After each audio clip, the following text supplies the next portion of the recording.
Oscar Enriquez, owner of the Ultimate Warrior Fighting Promotion. First off, Enriquez, want to start off with getting this show on the road. It's fairly exciting. You're bringing down a couple of ex UFC guys, but you're running into a couple of challenges from other promotions, most notably the UFC. What type of role has the UFC played leading up to this event? Well, actually, UFC is the biggest one because UFC is who they are. But original hurdle I had to do was back in October, early October.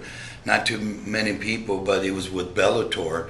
Bellator came after me, threatened to sue me if they've been trying to keep this event from happening. Because I signed releases, and as I told you earlier, here it is. You can see the top form. I can't, I can't say exactly what I signed because I'm bound to confidentiality. But let me just tell you, it cost me money, and I wasn't going to let these people tell me that I couldn't have an event, here in my hometown. I'm just not going to let it. And then 3 days ago, I got a nasty letter, an email from the UFC, and you can see right here, it's the UFC. And then I got this certified mail, and just to tell you, they said it was copyright and trademark infringement because of 3 things that I did on my website. And as everybody go to my website, uwfmma.com, I have a great website. I've done everything first class because I wanted the people from the Rio Grande Valley to be represented the way I'm representing them. I'm proud to live where I'm at.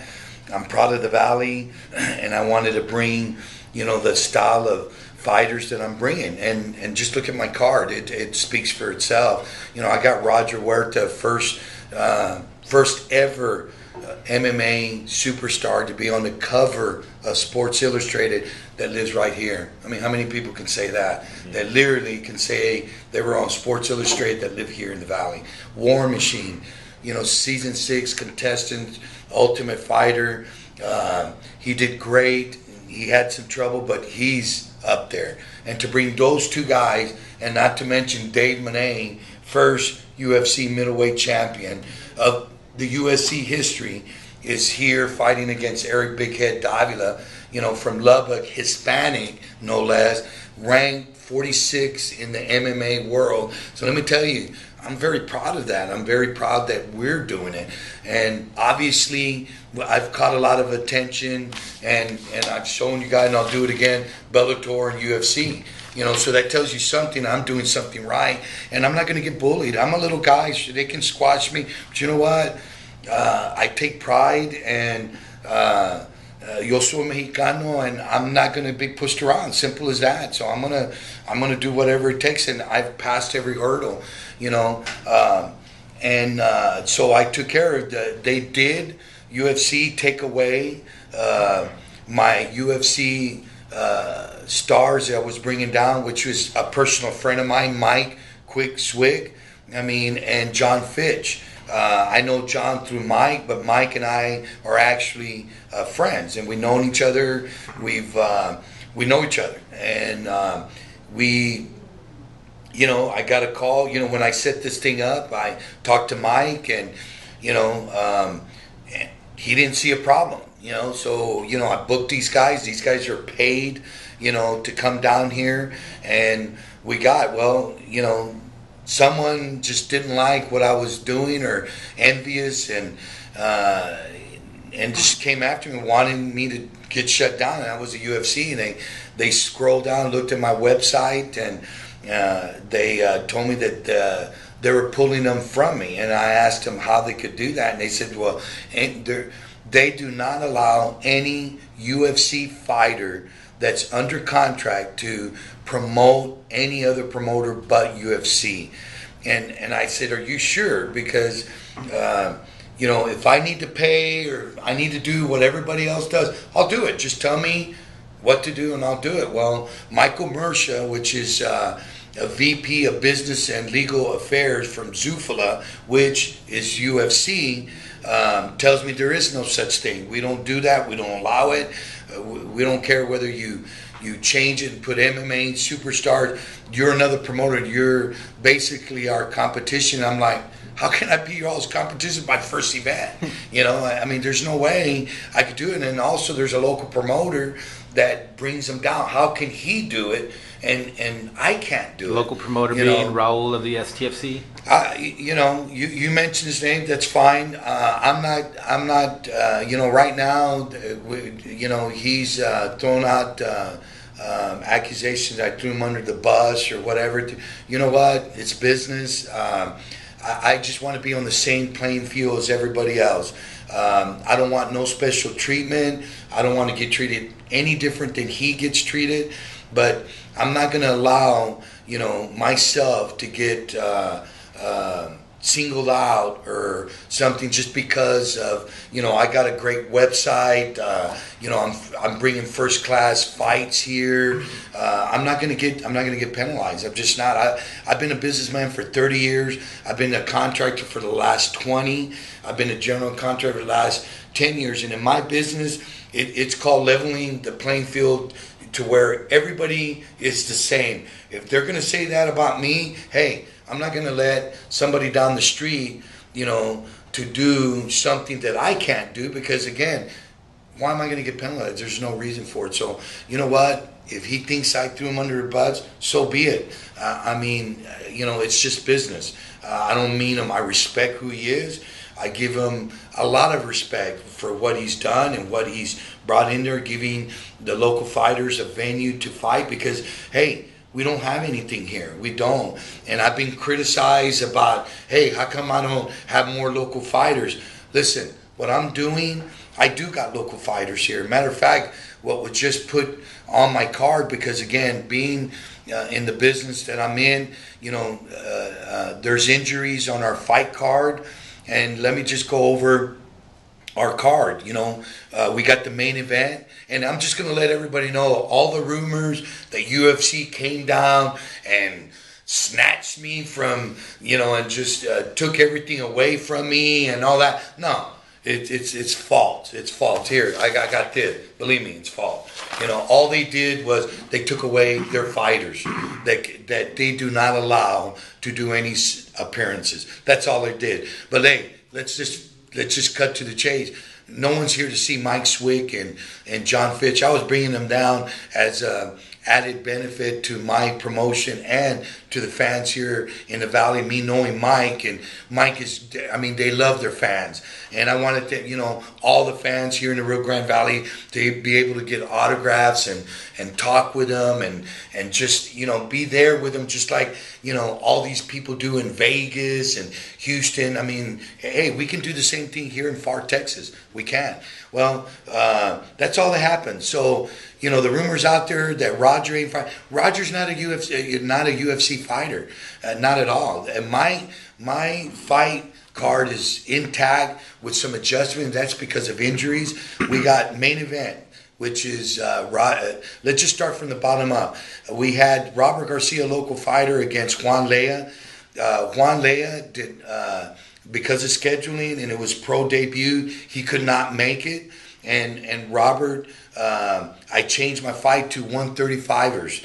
We got from Mission, Alfredo Castro making his debut, amateur 1-3 record, making his pro debut against fellow PSJA, Far native, lives in San Antonio, amateur 1-4 record, which is Adan de la Garza. Has a lot of family, and you know what? Made some calls. I got their names. Great fighters. I'm excited to have a 135 pound division. So they're coming in there. So that's two Valley. Second fight is another, I call him a native from Mission, which is Carlos Diego Ferrari fighting.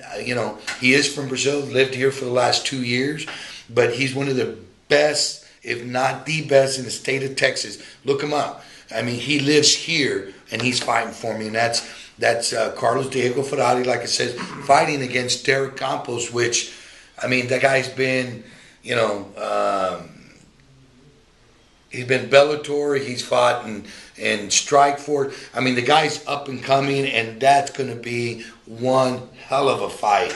And then we got Cyrus Washington, which fights under the camp of Roger Huerta from Thailand. Fights in Thailand.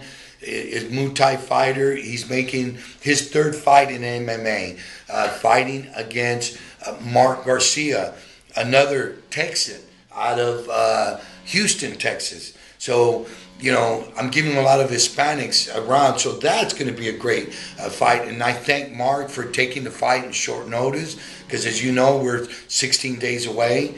And then our next fight is one of my favorites that they might just steal the show, and that's DJ Fuentes and Nick the Ghost Gonzalez. And that fight at 155, these guys are awesome, and they are being.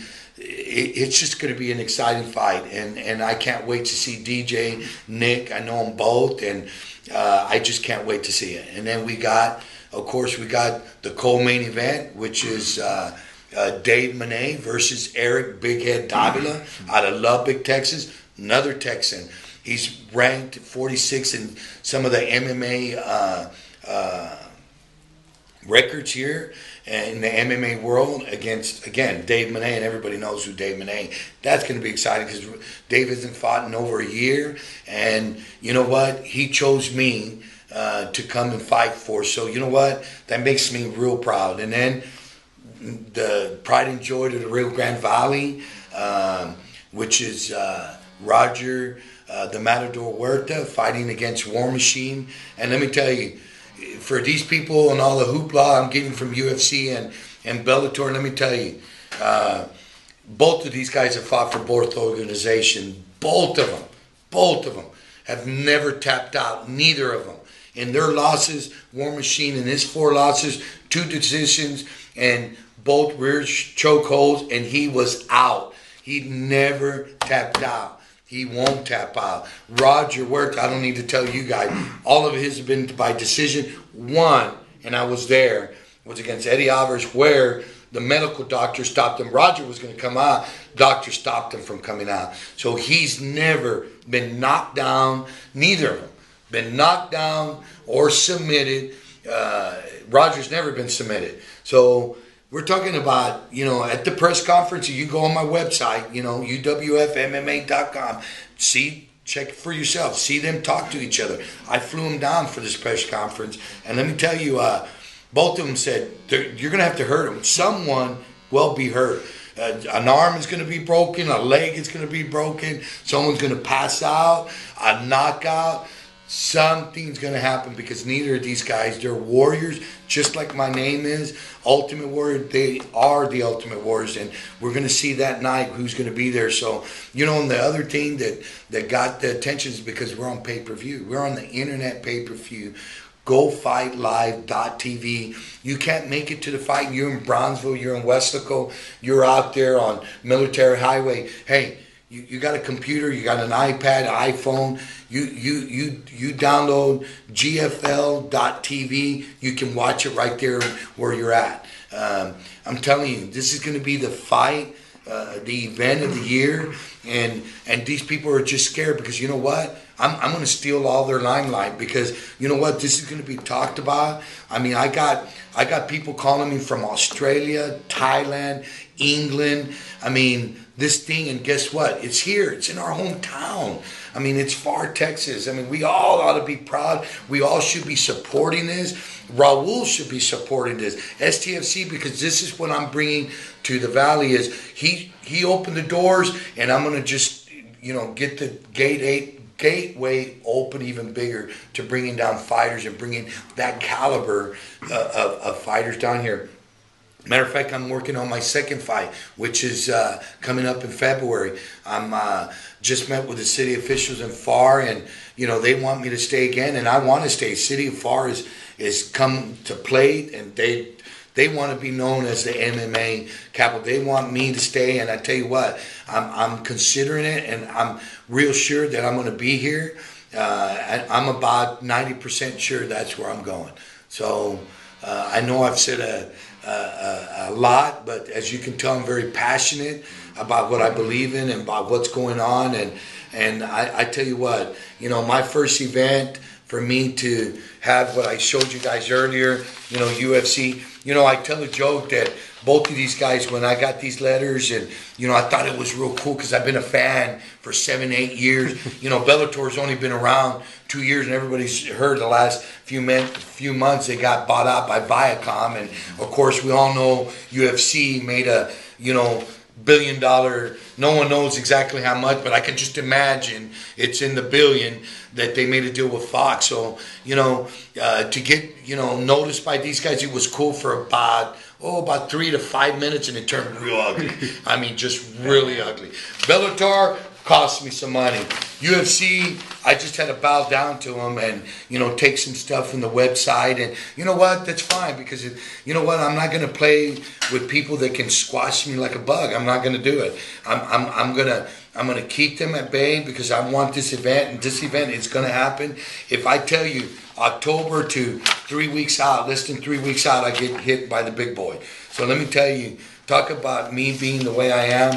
I'm very, very passionate, and it just made me even stronger. And I'm just going to prevail. I'm going to prevail, and you know, we have a night of, you know, we got Go-Go Dancer. I got one of the best DJs in Austin, Texas, DJ Skittles. You look him up on YouTube, Skittles. He's going to be here. He's going to give a show of a lifetime. I got Go-Go Dancers coming in between rounds. I got big giant screens in there. I'm going to tell you right now, I'm going to bring Vegas, and I'm going to bring it down here, and I'm going to bring that style, and you're going to see a production you've never seen in the Valley before, and people are going to be talking about it. And if you missed a pay-per-view and you missed the live show, guess what? Don't worry, because I got a DVD being recorded that same day. So you're going to be able to go online. Here by tomorrow noon, we're opening up on our website, uwfmma.com, our online store, where we have shirts of the event. We have UWF shirts, and we're going to have pre-sales of the DVD coming. So I'm going to tell you, I got it all covered, and I'm doing this for everybody in the Rio Grande Valley. It's about time that, you know, someone stands up for us and bring what we need to bring. But I need everybody's support. I really do. I need everybody to either get online and buy the event. It's $9.99, by the way. I made it as cheap as possible. The big boys up in the network wanted me to charge $15, $20 because of the magnitude of this, but I kept saying no. I want it kept at $10. I wanted everybody to be able to get it that has a computer and has an iPhone, an iPad, you know. So please, you know, support me in this, so I can bring my next event, so you guys can really see what that level of fighting is to bring down here. One last question. Wow, there's a second question. Jeez, I was so long-winded. I'm surprised you could allow me to have one more question. One last one, man. We just heard some news on Facebook that y'all were bringing some sort of announcer down. Oh, talk to my us about God. that guy. One of the best announcers, voice of the cage, Patrick Stanger. I'm excited to bring him down. He is what it is, voice of the cage. He does a lot for King of Combat and a couple of places up there. I'm excited. We've seen each other. He's put me on his show a couple of times, and you know what? He's gonna be my guy, man. He's gonna bring what everybody has, that ring announcer. He's gonna be it, and nice. I can't wait till everybody sees him, because he's a personality. That's really cool, man. Well, thank you so much for the interview. Oh, by the way, yeah. I'm sorry to cut you ahead, off, but man, go ahead. This is live. I have two commentators that I gotta have, and I'm not gonna forget this. And one of, you know, just me mentioning his name, everybody's gonna know who he is. Phil Baroni, ex-UFC megastar, he's just wonderful, great guy. He's gonna be commentating, and that guy is funny, great, and his because UFC swooped him away from me. Mike Sweek was making his debut. Well, I got another guy that's well respected, speaks 5 languages. He's the founder of Texas MMA in the state of Texas. He worked for the UFC, moved here 10 years ago, 12 years. He's one of the reasons why some of the rules have changed in Texas MMA, because of him and his knowledge when he came here and lobbied to get a lot of stuff changed. And I am so happy and proud that he's given us the opportunity to come down here, and I can't wait till you guys meet him. That's Paul Erickson, the founder of Texas MMA. Everybody knows who he is. He's going to be doing co-commentating. So I'm telling you right now, my show is a Vol show, and that's the reason why everybody's after me. Because no one wants a Hispanic with a last name like Enriquez to move up in the ranks. And yes, I did say that. So I can't wait for this to happen. So I'll see you guys there.